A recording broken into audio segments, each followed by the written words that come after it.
Olá, tudo bem? Vamos aqui resolver as questões do simulado tipo FUVEST que vocês acabaram de fazer. A primeira questão, ela gira em torno do livro Nós Matamos o Cão Tinhoso, e ela diz assim: como se manifesta o colonialismo no conto Nós Matamos o Cão Tinhoso? Claro que a questão se baseia no texto de apoio, né, que acompanhou a questão, que em dois momentos diz o seguinte, ó, a ideia de buscar uma abordagem integral do cotidiano dos colonizados, e ele termina com a seguinte frase: os contos ilustram muito bem o que alguns estudiosos, como Frantz Fanon, ou Fanon, denunciam: o colonialismo penetra em todas as instâncias da vida. Então a questão ela é feita a partir dessas duas passagens presentes no fragmento que dá apoio à questão e que foi extraído do jornal da USP, né? Beleza. Então, quando a gente lê os contos da obra Nós Matamos o Cão Tinhoso, a gente encontra ao longo de todo o livro, em todas as histórias, a presença do colonialismo, seja de maneira explícita, seja de maneira implícita, né? Em que medida esse colonialismo se manifesta, né? Seja na postura impositiva dos homens brancos em relação aos homens negros. Vamos lembrar que nas histórias, isso vale para Nós Matamos o Cão Tinhoso, por exemplo, vale para Dina, vale para Nhingitimo, vale para, enfim, para uma série de outros contos. Os brancos, eles assumem sempre uma condição social de superioridade em relação aos negros. E os negros, quando se comunicam com os brancos, né, sempre existe uma forma subalternizada de falar com o homem branco, né? São chamados de o senhor, o doutor, né? Essa é uma forma de colonialismo. O colonialismo também aparece na forma de violência, por exemplo, exercida contra os trabalhadores do conto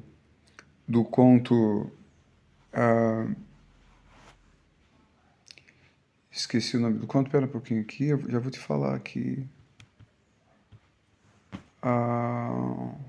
Dina, né, de Diner, né, que narra a história naquele milharal, né, em que uma menina, Maria, tendo ido visitar o pai, ela é sexualmente violentada pelo chefe, pelo branco, uma espécie de capataz daquelas fazendas, né, diante do olhar do pai. Presença do colonialismo. No conto Nhingitimo, que eu acabei de citar aqui, né, vamos lembrar que um personagem negro, pequeno proprietário, vislumbrando o seu sucesso depois do Vento Sul, que destruiria as terras dos brancos, ele é roubado na sua condição de proprietário e, na sequência, ordena-se o seu assassinato. Também presença do colonialismo. Você poderia dar outros exemplos, mas está aí a questão respondida, né? Beleza? Seja na forma de imposição, seja na forma da violência, seja na forma de tratamento. Aí a gente justifica aí plenamente. A letra B da primeira questão diz assim: segundo as considerações acima, há 4 contos nos quais a história se desenvolve pela perspectiva de um menino. Em 3 deles, o narrador é o mesmo. Quem é o narrador? Bom, o narrador se chama Ginho. Em quais contos Ginho é o narrador? Né? São 3.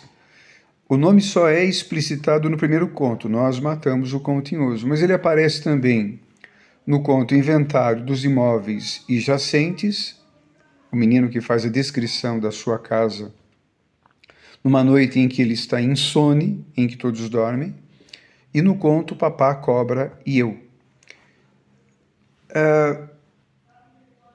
A outra parte da pergunta é como é possível chegar a essa conclusão se o nome desse narrador não é explicitado em 2 desses contos. A resposta deve vir na forma do reconhecimento de um criado que a família do Ginho tinha, que se chama Maduana, né? O nome do Ginho não é explicitado, mas o nome do Maduana aparece nos 3 contos.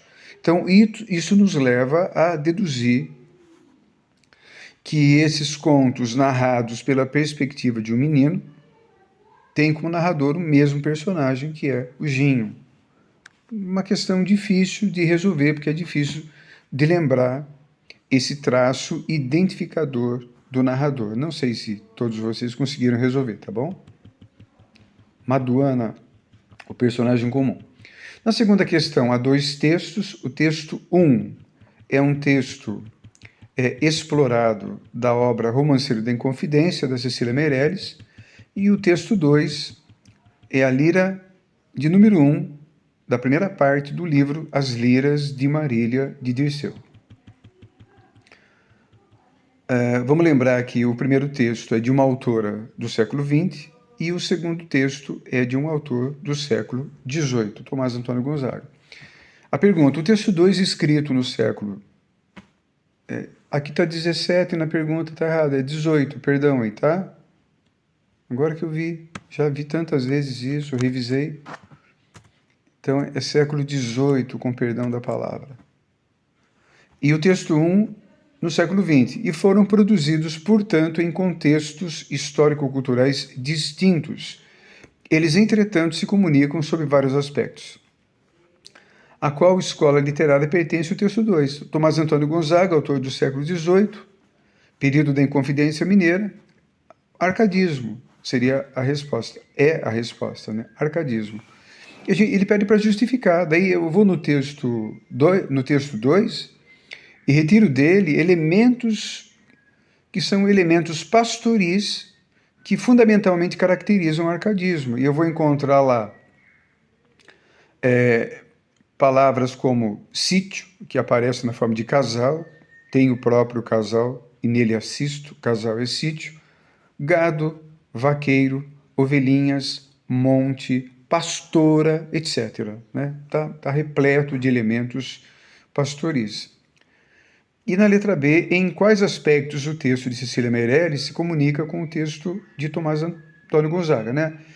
A Cecília Meirelles estabelece uma relação de intertextualidade com o texto de Tomás Antônio Gonzaga na medida em que foca os amores entre Tomás Antônio Gonzaga e a Marília, ou Maria Doroteia Joaquina de Seixas, né? Uma história de amor que se passou durante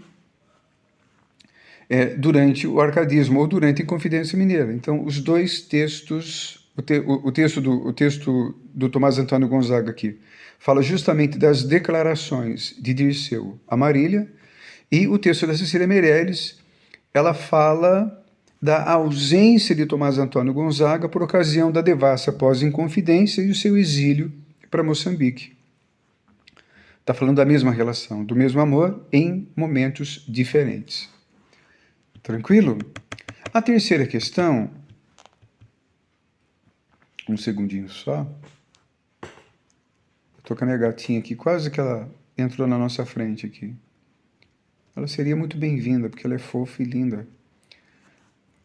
Também eu retirei um texto lá do Jornal da USP, e é um texto que fala sobre o romance Dois Irmãos, do Milton Raton. A pergunta é, a temática central do romance é bastante recorrente na história da literatura. Inicia-se com a Bíblia, passa por Camões e por Machado de Assis. Que temática é essa?